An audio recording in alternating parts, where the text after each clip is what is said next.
I don't need you to be a ray of sunshine today. My day started with that conversation with my boss. A conversation about finding the right words at a time when you're not sure what to say or how to say it.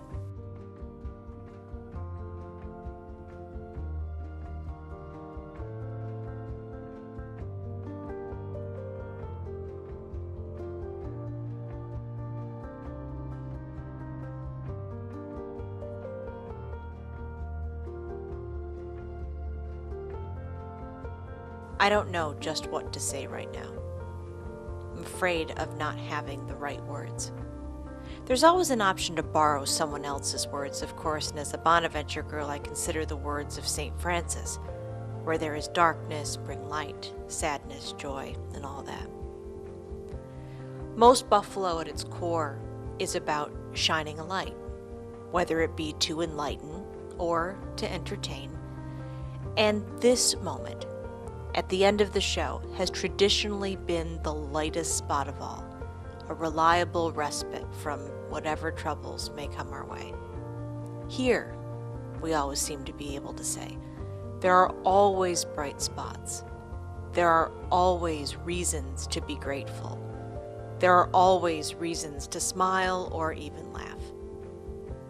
And even if we know that to be true, in this moment, right now, in our world, in our nation, and here in our city, it seems more prudent to spend less time aspiring to what may be, and instead sit for a moment with what is.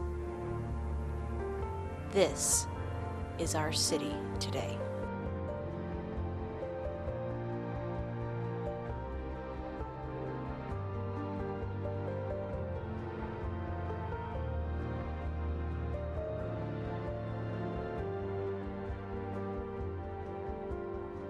It is telling us a story, day by day, recording history. And when it comes to bringing light to the darkness, it seems wise, in this moment, to spend less time trying to find words, and instead, just listen.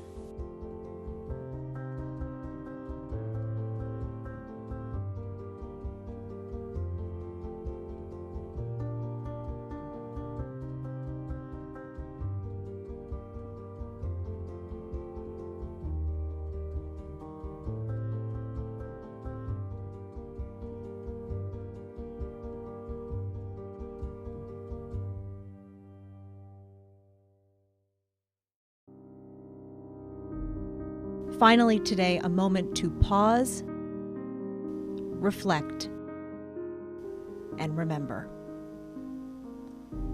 19 years have passed since terrorist acts shattered the crystal blue skies of a beautiful September morning.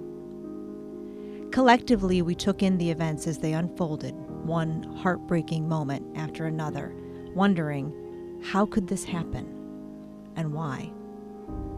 Fearing what might come next. 19 years ago today, we felt the wind get knocked out of the nation. We gasped and cried, and then we spent some time sitting still with a very particular variety of helpless pain. Wherever you were, you know, you remember. And you also know that inside, each of us made a promise that day, the kind that best takes root in a broken heart, in hopes it might help it to heal. And that promise became somewhat of a national pact, a quiet agreement among all of us. While there was very little any of us could do about what had happened, we could collectively vow to never forget it.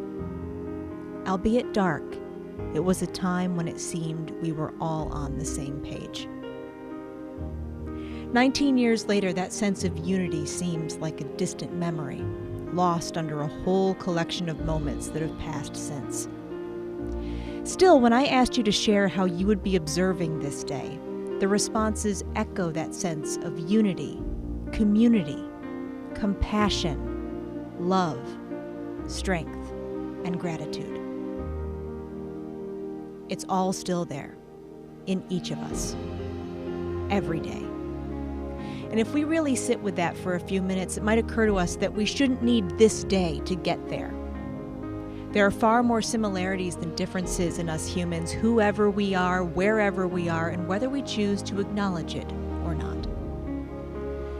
September 11th, 2001 was the very last day for thousands of people. And what we know now is that for many of those who had the chance to make a final phone call, their last words were, "I love you." On this day, on any day, no matter how many years may pass, that is worth remembering.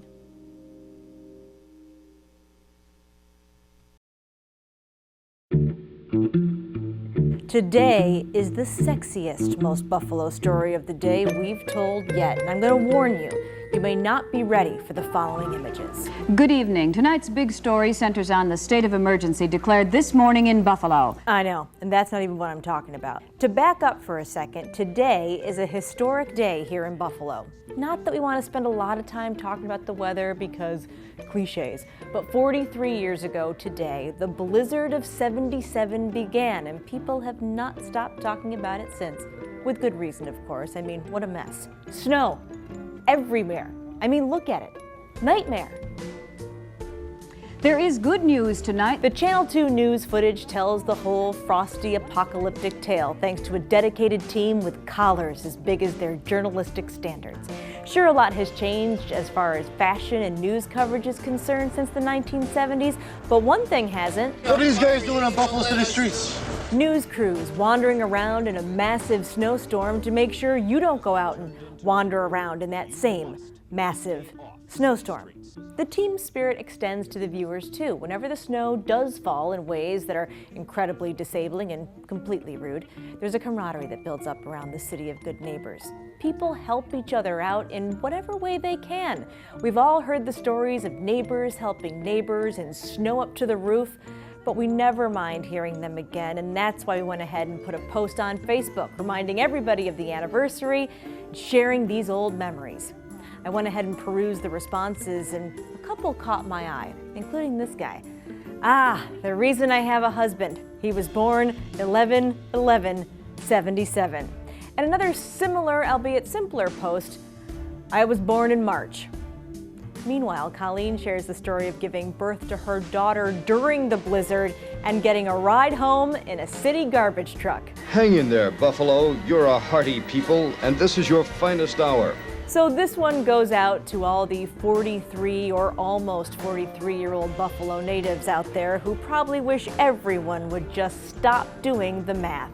Today, we salute you as truly most Buffalo miracles.